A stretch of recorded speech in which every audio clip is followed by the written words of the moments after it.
fight that was. Yeah, it was great. You know, he's an experienced veteran going in there. You know, I have some things I got to work on, and he showed that. And I mean, overall, it's a good performance. But I know how good I can be, and I showed about 75% of that. But I mean, I learned a ton tonight. You know, he's beat world champions. He's been in there with world champions. So to have that name under my resume, it feels great.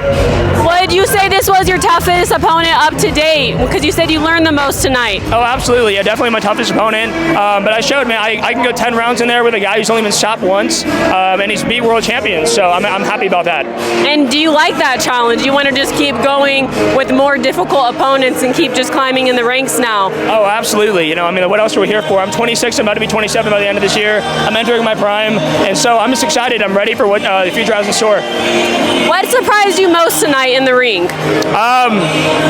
You know, like his experience. Honestly, you know, he's hitting the body, hitting the head in like weird angles. So you know, he was using a lot of veteran tactics I had to be aware of, and yeah, I mean that was his biggest thing. I had the speed, I had the power, I have the boxing skill better than him, and so I had to work around that. Well, you're a winner. So how are you gonna celebrate tonight? I'm gonna go back to Arizona and play with my dog. What? Yeah. What? You're not gonna do anything tonight? Anything you're gonna eat?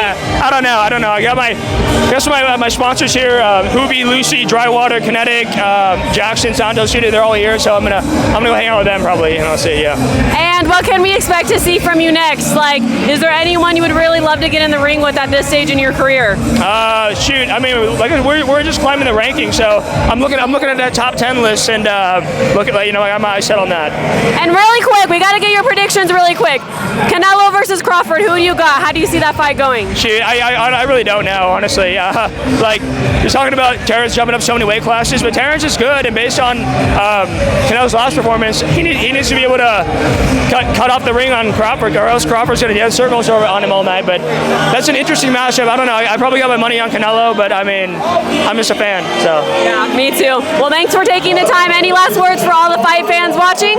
Hey, I appreciate you guys all tuning in. Expect more, better from me. I'm learning on the job here, so yeah, I appreciate you guys. Eric Priest on Instagram, and tune in for the next one. Thank you so much. Thank you so much. Congratulations.